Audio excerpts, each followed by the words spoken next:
네, 이 사진을 가지고 이번 시간을 좀 진행해 볼 텐데요. 여러분들 좀 아마 그렇게 어려운 난이도가 아니기 때문에 어렵지 않게 좀 따라오실 것 같습니다. 자, 스마트폰 속에 포토샵 한번 들어가 볼게요. 자, 여러분들 혹시 사용하시는 사진 보정 어플 뭐 있으신가요? 혹시 많이 쓰시는 거? 스노우요? 네, 스노우 많이 쓰시고. 셀카는 스노우입니다. 네. 제가 어떤 보정을 알려드려도 소다나 스노우보다 셀카가 잘 나올 수는 없어요. 네. 화질 자체를 뭉개버려가지고 예쁘게 만들기 때문에요. 소다, 스노우가 셀카는 최강입니다. 또 뭐 쓰시는 거?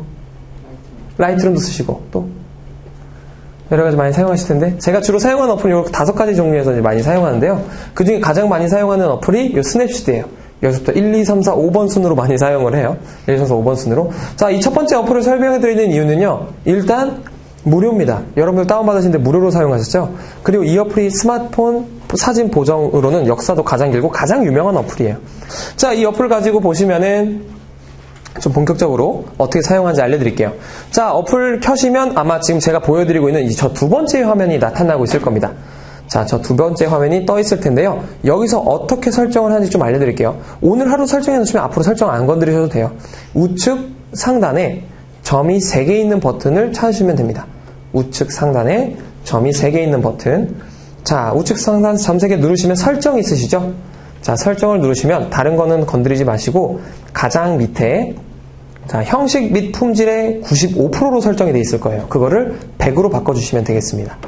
자, 이거는 계속 이제 껐다 켰다 하셔도 100으로 고정되어 있으니까요. 다시 이 어플로 들어오실 일은 없을 거예요. 이 곳으로는. 자, 그 다음에 한번 보정을 해보도록 할게요. 첫 번째 가볼게요. 자, 첫 번째는요. 그 플러스 하나만 더 잠깐.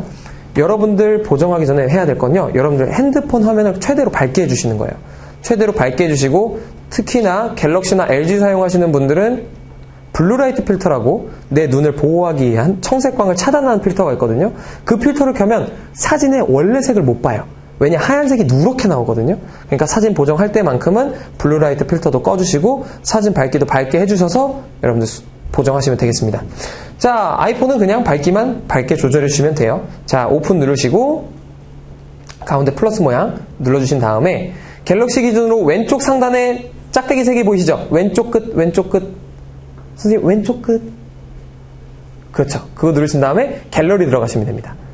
왼쪽 끝 누르셔서 갤러리로 들어가시면 사진 찾기가 편하실 건데 어떤 사진을 가지고 오실 거냐? 어떤 사진 가지고 오실 거냐? 여러분들 되도록이면 실외에서 찍은 사진을 가지고 오시면 조금 더 큰 변화를 느끼실 수 있을 겁니다.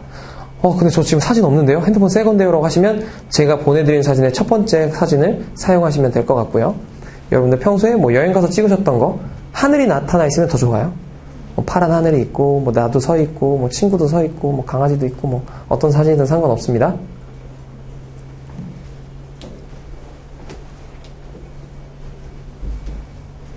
자, 가지고 오셨나요? 좋습니다. 이 사진 한번 예쁘게 보정 한번 해보도록 하겠습니다. 자, 여러분들이 사진을 가지고 오셨으면요. 지금 여러분들 화면에 이렇게 떠 있을 거예요. 어플이 하나 떠 있을 거고 사진이 하나 떠 있을 겁니다. 그렇죠? 자, 그럼 밑에 스타일 도구 내보내기라는 버튼이 있을 겁니다. 여기서 스타일이 눌러져 있을 거예요. 근데 아이러니하게도 우리 이 어플로 스타일은 안 건드릴 거예요. 스타일 굉장히 안 이쁘고 촌스럽거든요. 그래서 스타일 안 할 거고요. 이 어플에서는 도구만 다뤄보도록 하겠습니다. 자, 도구 한번 눌러보시겠어요? 자, 도구 눌러주셨나요? 그러면 굉장히 많은 툴들이 떠요. 제가 알기로는 아마 4개씩 뜨신 분들은 7 곱하기 4 이렇게 떴을 거고 핸드폰 사이즈가 크신 분들은 아마 한 화면에 5줄씩 5개씩 툴이 떠 있는 분들도 계실 텐데 28개가 떠 있습니다. 이 중에 첫 번째, 어떤 사진을 어떻게 보정할지라도 가장 먼저 해야 되는 것은 뭐냐? 바로 회전입니다. 4개씩 떠 있는 거 기준으로 두 번째 줄에 있을 거예요. 회전 버튼 한번 눌러보시겠어요? 자, 회전 버튼 누르셨으면은 왼쪽 오른쪽으로 사진 한번 밀어서 움직여 보세요. 그럼 사진이 수직 수평이 틀어지죠? 자, 이건 내가 사진을 급하게 찍다 보니 마치 수직 수평을 못 잡았다. 그럼 먼저 수직 수평부터 잡아주는 게 사진 보정의 첫 번째입니다. 사진 보정의 첫 번째. 근데 저는 회전 누르는 순간 뭐 자동으로 이렇게 탁 틀어진 경우가 있으신 경우는 사진 속에 있는 큰 선을 소프트웨어가 인식해가지고 이렇게 잡아준 경우거든요. 근데 그게 여러분들 또 마음에 안 들 수도 있어요. 그러니까 여러분들 수동으로 잡아주시면 되겠습니다. 저한테 질문해 주세요. 뭘 못 찾으신 거죠? 도구 누르시고 도구에서 회전. 두 번째 줄 정도 있을 거예요. 그래서 왔다 갔다 하시면 회전이 되는데 기준이 되는 수평선이나 아니면 수직선을 잡으셔서 회전해 주시면 됩니다. 자, 회전이 끝나셨다면 우측 하단에 체크 표시를 한번 눌러보세요. 그럼 일단 이 상태로 임시 저장된 거예요. 자, 여기에서 또 한번 보정을 해 볼 텐데, 도구 누르시고요. 회전 옆에는 자르기라는 툴이 있습니다. 이걸 이제 크롭이라고 하는데요. 사진 보정의 절반이 크롭이라고 할 정도로 이게 굉장히 중요한 거예요. 굉장히 중요한 건데, 자르기를 눌러보세요. 자르기를 누르시면 밑에 형식이 굉장히 많습니다. 자유형식, 정사각형, 3대2, 옆으로 쭉 넘기시면 16대9, 7대5, 4대3 엄청 많아요. 일단 내가 원하는 사이즈, 사진의 가로, 세로 사이즈를 일단 먼저 선택을 해주시고 그 사진에 맞게, 그 틀에 맞게 사진 속에서 잘라버리고 싶은 거, 넣어버리고 싶은 거를 여러분들이 구성해 주시면 되겠습니다. 이렇게 회전을 하고 자르기를 하는 과정을 사진을 프레이밍 한다고 하는데요. 사진 보정, 색이나 노출을 바꾸기 전에 가장 중요한 단계라고 생각하시면 돼요. 즉, 여러분들이 전시회를 한다라고 생각했을 때 전시회 액자에 꽂힐 사진을 얼만큼으로 할 건지, 정사각형 액자에 꽂을 건지, 3대2 액자에 꽂을 건지, 꽂는다면 얼만큼 보여주고 얼만큼 안 보여줄 건지 잘라내는 과정이니까요. 전체 크게 사진의 형태를 잡고 계신다고 생각하시면 될 것 같습니다. 자, 이 상태에서요. 도구 한번 눌러보시고요. 이제 본격적으로 사진의 틀은 잡았으니까 색을 한번 만져보도록 할게요. 가장 윗줄에 있고요. 가장 왼쪽에 있습니다. 기본 보정을 한번 눌러보시죠. 자, 기본 보정을 누른 상태에서 저를 한번 바라보시면 사진을 가지고요. 여러분 손가락으로 하나 올린 다음에 왔다 갔다 위아래로 한번 문질러 보세요. 뭐가 뜨죠? 거기서 밝기에서 손을 떼십니다. 자, 밝기에서 손을 떼시면 맨 위에, 화면 위에 밝기라고 돼 있을 거예요. 그죠? 근데 굳이 그걸 만질 필요는 없고요. 사진 밑에 부분에서 왼쪽, 오른쪽으로 왔다 갔다 해보세요. 즉, 항목을 선택하는 것은 수직, 수치를 선택하는 것은 가로. 네, 이렇게 생각하시면 됩니다. 이해하셨죠? 자, 그럼 이 밝기는 뭐예요? 밝기는 이 사진에서 전체의 노출을 잡아요. 전체의 노출을 잡아서 전체 톤을 가지고 밝게 할 거냐, 어둡게 할 거냐를 선택한다고 보시면 될 것 같습니다. 여성분의 메이크업에 좀 비유하자면은 파운데이션이라고 생각하면 돼요. 맨 처음 기초를 다지는 겁니다. 그래서 일정한 어떤 부분만을 보시고 이 밝기를 조정하시기보다는 예를 들어서 내 얼굴이 까맣네, 내 얼굴 밝게 하자고 해서 쫙 밝게 하시면 뒤에가 다 날아가 버려요. 그러니까 전체 사진, 큰 그림을 보시고 조정해 주시면 돼요. 나머지 세부적인 거는 또 어떻게 하는지 알려드리도록 하겠습니다. 자, 한 칸을 또 사진으로 밀어 올려볼까요? 그럼 이제 대비가 있죠. 자, 대비는 뭐예요? 명도입니다. 명도. 한번 명도를 플러스 100 한번 해보시겠어요? 플러스 100. 그럼 어떻게 돼요?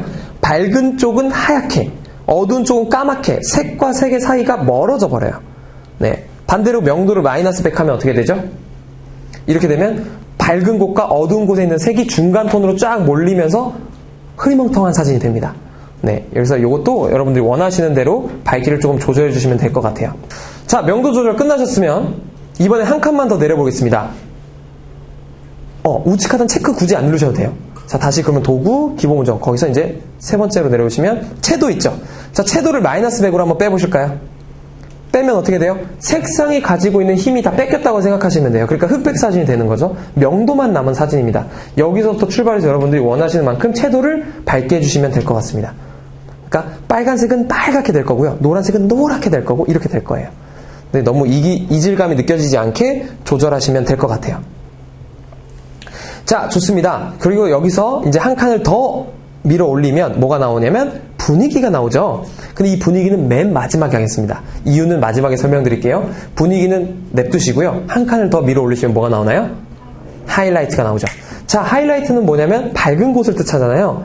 이 하이라이트를 설정한 상태에서 왔다 갔다 막 해보세요. 그럼 어디만 바뀔 것이냐? 밝은 곳만 밝아졌다, 어두워졌다 할 거예요. 어두운 곳은 멈춰 있을 겁니다. 그래서 맨 처음 했던 밝기는 전체를 가지고 움직였다면 이번 단계는 밝은 곳만 셀렉해서 움직인다고 생각하시면 돼요. 그래서 만약 여러분들 지금 가지고 온 사진이 다들 어떤 사진인지 제가 볼 수는 없지만 만약 하늘이 있는 사진이라면 하이라이트를 왔다 갔다 할 때 하늘만 바뀔 거예요. 근데 하이라이트를 높이면 어떻게 되겠어요? 하늘이 하얗게 날아가 버릴 거고요. 하이라이트를 낮추면 하늘은 파랗게, 구름은 하얗게 될 거예요. 네, 이게 하이라이트. 자, 하이라이트를 움직일 때 안 움직였던 부분들이 있죠? 그 부분은 어떻게 움직이냐? 한 칸 더 밀어 올리시면 음영이라고 있습니다. 자, 음영은 만지셔. 왔다 갔다 만져보세요. 그러면 어두운 곳만 집어내서 왔다 갔다 바뀔 거예요. 어두운 곳만 어두워졌다, 어두운 곳이 밝아졌다. 보통 풍경 사진에서 이 섀도우를 높였을 때 굉장히 숨어있는 색상들을 많이 찾을 수 있어서 많이 애용하십니다. 이렇게 하시면 좋을 것 같고요. 자, 한 칸만 더 밀어 올려볼게요. 따뜻함 있죠? 자, 따뜻함은 한번 해보세요. 무조건 이상할 겁니다. 왜 무조건 이상하냐? 여러분들이 가지고 온 사진이 뭔지도 모르는데 네가 함부로 어떻게 이상하다 하냐? 왜냐면 여러분들이 가지고 있는 이 스마트폰이요, 사진을 찍을 때부터 화이트 밸런스라고 흰색 균형을 맞춰서 찍었어요. 이미 그 기능이 다 이미 오토로 잡혀있기 때문에 여기서 우리가 이걸 만지면 그 화이트 밸런스가 틀어지는 거예요. 그래서 이상할 겁니다. 자, 이렇게까지 하셨으면, 자, 일단 내가 지금 원본에서부터 보정본까지 얼마나 온 건지 궁금하잖아요. 자, 이것들을 이 버튼 하나 더 알려드릴게요. 우측 상단에 네모 표시 있죠? 그거를 터치하지 마시고 꾹 누르고 있어 보세요. 그게 원본이에요. 떼시면 보정본. 이걸 보면서 내가 지금 원본에서 너무 과하게 보정하지는 않았는지, 아니면 많이 변한 거 없으니까 좀 더 과하게 해도 될 것 같은지를 여러분들이 스스로 판단하시면 될 것 같고요. 자, 그리고 맨 마지막에 한다고 했던 이제 분위기로 가겠습니다. 자, 분위기로 오시면요, 왜 맨 마지막에 하라고 했냐면 분위기를 플러스 100 한번 해보세요. 그럼 갑자기 과해져요. 유화처럼 표현이 되기 시작합니다. 갑자기 사진임을 떠나서 그림처럼 나온단 말이에요. 저는 사실 너무 이질감 있는 보정은 좋아하지 않아서요, 분위기가 여기 있는 탭 중에 가장 적은 수치로 많은 효과가 나요. 많은 효과가 변하기 때문에 맨 마지막에 티나지 않게 살짝 하라고요. 그럼 보통 이제 선생님들이 질문하시죠. 선생님, 그럼 얼마큼 하라는 소리예요? 그러면 제가 이렇게 설명드려요. 제육덮밥을 먹으려고 시키면 요리 다 된 다음 마지막에 우리 사장님이 참깨 뿌려주잖아요. 그 참깨 왜 뿌려줘요? 맛있어 보이라고 뿌려주는 거죠. 맛이 변하진 않잖아요. 그래서 여기서도 살짝, 정말 티 안 날 정도로, 날 듯 안 날 듯 살짝 넣어주시면 되겠습니다. 자, 이렇게까지 하셨다면 우측 하단에 체크 버튼 눌러주시고요. 눌러주셨으면, 자, 이제 이걸 저장해야 될 텐데, 저장하기 전에 몇 가지 기능을 좀 더 알려드릴게요. 자, 여러분들 다시 이제 저장하셨으면 보정된 상태로 이 화면이 나왔을 거예요. 그쵸? 사진은 바뀌었을 테고요. 어떤 보정들 여러분들이 밟아 오셨는지 아시려면 지금 이 버튼 보이시나요? 우측 상단의 첫 번째 버튼. 자, 그걸 눌러주세요. 그러면 실행 취소, 다시 실행 있고, 그 밑에가 중요해요. 수정 단계 보기라고 있을 거예요. 수정 단계 보기 찾으셨나요? 그걸 눌러보세요. 그걸 딱 누르시면 우측 하단에 여러분들이 밟았던 단계들이 나와 있어요. 맨 밑에 원본 한번 눌러보시죠. 그럼 그게 원본이에요.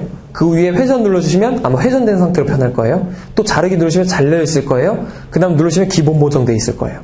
자, 여기에서 이 단계별로 내가 이 단계만 빼고 싶다 그럼 회전만 삭제할 수도 있고, 만약에 자르기를 삭제하고 싶다 그럼 자르기를 꾹 누르시면 오른쪽에 삭제하는 쓰레기통 모양이 나와요.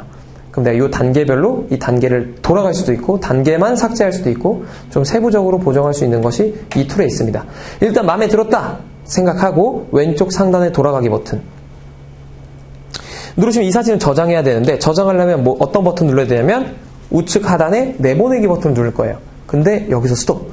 자, 내보내기를 눌러보시면 여러 가지 버튼이 떠요. 보통 3개나 4개 정도, 기종별로 다른데 여기서 아이러니하게도 절대 누르면 안 되는 버튼이 있었으니 그게 바로 저장이에요. 왜 저장을 누르지 말아야 돼요? 저장을 누르면 이 원본 사진이 덮인, 보정된 상태로 저장이 돼버려요. 제가 헤어스타일을 바꿀 수 있는 이유는, 파마도 해볼 수 있고 염색도 해볼 수 있는 이유는, 염색했다가도 머리카락 새로 나면 잘라내고 다시 할 수 있잖아요. 근데 이렇게 해서 보정이 돼버리면 원본이 지워지면 안 되는 거예요. 그래서 내보내기 누르시면 되겠습니다. 내보내기 누르셔서 내보내기를 해야 원본은 원본대로 가질 수 있고 보정본은 보정본대로 가질 수 있는 거예요. 왜냐면 이 보정은 내 오늘 느낌에 따라서 너무 다르거든요. 또 내년에 트렌드도 다르고, 예전에 막 그 아날로그 도쿄 이런 필터 유행할 때는 친구들 인스타 보면 맨날 다 하늘이 핑크색이었어요. 어디를 여행 가도 다 핑크색이에요. 도쿄 간 애들 인스타도 핑크색, 런던 간 애들도 핑크색 이랬단 말이에요. 근데 어쨌든 보정도 트렌드가 있는 거니까요. 원본은 항상 소중한 원본일수록 가지고 있는 것을 저는 추천드립니다. 자, 시간상 한 2개만 더 해보고 싶었는데, 질문 있으면 2가지만 받아볼게요. 질문 있으세요 혹시? 네. 사진 찍을 때 가장 힘든 게 이게 구도잖아요. 네네. 그래서 아까 그 프로를 사용하는데, 자를 때 뒤에 길이 있으면 그 가장 예쁜 비율이 어떻게 될까요? 자, 그래서 수직 수평 안내선을 띄울 때 원래 수직 수평 안내선은 수직 하나, 수평 하나 두 개만 띄워주면 되잖아요. 근데 왜 핸드폰 제조사들이 수직으로 두 개 띄워주고 수평으로 두 개 띄워줬을까? 이게 바로 구도와 연결이 되어 있습니다. 우리가 제 인터넷 강의를 지금 이페스 코리아에 이제 제작을 했는데 거기 보면 왜 우리가 어떤 포즈를 했을 때 다리를 왜 내밀면 예뻐 보이고 어떻게 찍으면 다리가 길어 보이고 이런 것들처럼 우리가 안정적으로 보이는 비율은 옛날 사람들도 고민을 똑같이 했었어요. 도대체 우리가 이번에 신전 지을 건데 어떤 비율로 신전을 지어야 신전이 안정감이 있고 웅장해 보일까? 이런 비율들을 공부하다가 수학자 중에 유클리드라는 사람이 이제 이 비율에 대한 정의를 내는데 그걸 황금비라고 합니다. 그 황금비에 대한 정의가 1.618대 1인데요. 이 비율을 조금 쉽게 풀어서 보면은 이런 구도 정도가 돼요. 3분할 구도라고 합니다. 근데 이 3분할 구도는요, 사진에서만 통용되지 않고 사진, 영상, 뭐 어떤 미디어 아트, 어떤 우리 눈이 사진 볼 때 눈과 영화 볼 때 눈이 다르지 않잖아요. 이 3분할 구도를 지키면 좀 안정감이 있어요. 뭐 예를 들어서 하늘을 나눈다. 그럼 여기가 이제 하늘이 되겠죠? 여기가 하늘이 되고, 여기가 땅이 되고, 이쪽은 뭐 여기는 호수가 되고. 그럼 만약 제가 서 있어요? 그럼 전 여기 서 있는 거죠. 이런 식으로. 그래서 이 3분할에 맞게 여러분들이 구도를 좀 공부하시면은 기본이에요, 기본. 어떻게 보면 사진의 구도 맞춘다는 거를 구도 공부를 왜 해라고 하시는 분들이 있어요. 왜냐면 사진은 예술의 영역이니까. 그래서 제가 생각할 때는요, 일단 기본적인 베이스를 깔아놓고 거기에 자기 색깔을 내야지 맞는다고 생각하거든요. 그래서 3분할 구도라는 거를 뭐 인터넷에 검색하시던지, 뭐 조금만 검색해보시면 굉장히 많은 예시 사진들이 있어서 그렇게 보셔도 되고, 아니면 제 강의를 수강하셔도 제가 굉장히 많은 예시와 함께 3분할 구도를 어떻게 활용해야 되는지 많이 설명드렸으니까요. 그거 이용해보시면 좋을 것 같습니다. 하나만 더 받고 오늘 강의 마무리 지을게요.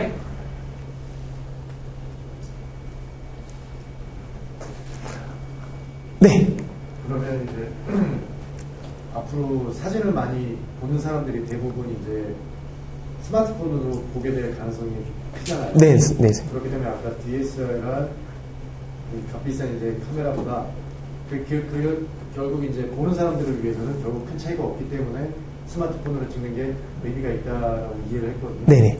그러면은 점점 그러니까 보는 사람들이 결국은 스마트폰으로 그걸 소비하게 되면 스마트폰 그러니까 기능이 아무리 좋아도 다른 고가의 장비들이 스마트폰으로 찍는 게 나을 수도 있겠네요. 일단 장단점은 너무 확실합니다. 너무 확실한데요. 예를 들어서 아웃포커싱 효과를 내야 된다. 그럼 스마트폰은 불가능한 거죠. 그럴 땐 DSLR로 찍어야죠. 아까 일부러 제가 여러분들 맞추기 힘든 사진들만 갖고 온 거예요. 만약에 DSLR임을 명확하게 보여줄 수 있는 사진, 저는 쨍하게 예쁘고 뒤에가 완전히 뿌연 사진을 갖고 왔으면 여러분이 훨씬 찾기 쉬우셨을 것 같아요. 근데 일단 DSLR의 장점은요, 굉장히 신속하다는 거거든요. 특히나 영상을 제작할 때 요즘 유튜브에서 떠오르는 영상들 보면 막 스튜디오가 붙어가지고 막 본격적으로 제작하는 워크맨이라든지 왓썸맨 같은 거는 이제 우리의 논외고, 개인 크리에이터가 제작한 영상을 봤을 때 개인 크리에이터가 이제 뜨면 이제 자기가 촬영하는 사람, 편집하는 사람 구하잖아요. 그 단계도 이면 컨텐츠가 더 중요하단 말이에요. 그럼 내가 결국 하루에 몇 개씩 꾸준하게 찍어서 올리느냐인데, 그걸 이제 DSLR이나 미러리스로 촬영해서 컴퓨터로 갖고 와서 프리미어나 에펙으로 편집해서 올리면은 그 시장까지 가기가 좀 어려운 것 같아요. 제 개인적인 생각으로는. 처음 일단 내 컨텐츠가 먹히는지 안 먹히는지 몰라면 신속하게 대중들한테 내놓아야 되는데, 그러기에 최적화된 장비가 바로 스마트폰이라는 생각이 제 개인적인 생각입니다. 일단 DSLR로 사진 찍어서 올리면 일단 손이 많이 가죠. 장비도 챙겨가야 되고 노트북도 챙겨가야 되고, 스마트폰을 가져가면 훨씬 더 빠르게 소통할 수 있다는 장점이 있는 것 같아요. 그래서 스마트폰 카메라가 DSLR 따라잡았느냐, 요거 하나만 또 설명드리고 갈게요. 많은 분들을 만나도 이런 질문들을 많이 하세요. 네, 스마트폰이 DSLR 따라잡았나요? 라는 질문을 하시는데, 전 이 사진으로 대답을 합니다. 이 사진 어떠세요? 너무 예쁘죠? 너무 잘 나왔죠? 이 사진이 어떤 사진이었냐면요, 스마트폰과 IT 업계를 뒤흔들었던 사진이에요. 이 사진이 화웨이에서 P30이라는 모델을 출시할 때 예시 사진으로 넣었던 사진입니다. 사람들이 와, 저 스마트폰도 이렇게가 찍혀? 했는데, 우리 DNA 검사하면 범인들 잡을 수 있잖아요. 카메라 사진도 DSLR, 그러니까 디지털 카메라로 찍은 사진에는 EXIF라는 그 파일이 있어요. 어떤 카메라로 어떤 렌즈를 찍고 어떤 세팅값으로 찍었는지 유전자 파일 같은 게 있거든요. 그걸 딱 검색해보니 난리가 났었죠. 화웨이에서 P9이라는 모델로 찍은 거라고 공개했던 거가 알고 봤더니 4,500불에 캐논 카메라 바디 세트로 찍은 거를 화웨이가 그냥 내놓은 거예요. 그래서 화웨이가 엄청나게 실수를 인정하고 죄송하다고 사과를 했죠. 이거만 보시면 DSLR 지금 스마트폰한테 따라잡혔나요? 따라잡히진 않은 거예요. 그러니까 명확하게 상황과 환경에 따라서 어떤 게 더 우세하다가 있지, 똑같은 동일선상에서 그럼 이제 스마트폰이 DSLR보다 더 좋냐? 그러면 그렇게 대답을 할 수가 없는 거죠. 네. 지금 화웨이 P9으로 이 장면 찍었으면 이렇게 안 나왔을 거예요. 네. 그래서 이거는 화웨이의 엄청난 실수. 그래서 전 이렇게 생각을 합니다. 일단 스마트폰은요, 우리가 예전엔 예술이 진입 장벽이 굉장히 높았잖아요. DSLR도 굉장히 고가의 장비였고, 그래서 장롱 카메라라는 말이 생긴 거거든요. 집에서 함부로 살 수 없는데 혹시라도 마련을 했다면 장롱에 넣어놓고 보관할 정도로 비싼 장비였어요. 근데 요즘은 그렇지가 않아요. 그래서 이 스마트폰 때문에 우리가 사진이라는 예술에 가까워질 수 있었다고 생각을 하거든요. 그래서 우리가 남들과 다른 어떤 예술성을 담기에는 부족하지 않은 도구가 된 거고요. 그 다음에 스마트폰 사진이라는 독창적인 세계가 생겼다고 보시면 됩니다. 그래서 DSLR과 동일선상에서 놓고 비교를 하면 환경부터 물어봐야 돼요. 어떤 상황이시죠? 어떤 환경이시죠? 물어보면 이때는 스마트폰이 좋아요. 이때는 DSLR 좋아요라고 할 수 있지만 딱 그냥 하나로 해놓고 DSLR과 스마트폰 뭐가 더 좋나요? 라고 하면은 사실 답변할 수 없는 게 생각입니다. 그래서 강호동이 그랬잖아요. 신서유기에서 저희 옛날에 살아있던 이소룡하고 누구죠? 타이슨하고 효드로하고 싸우면 누가 이길까요? 그랬더니 강호동이 뭐라고 했어요? 그날 컨디션 좋은 사람이 이긴다고 했잖아요. 그런 겁니다. 네, 상황과 환경에 따라서 달라지는 거니까요. 너무 그런 거에 신경 쓰지 않고 작업하셔도 될 것 같습니다.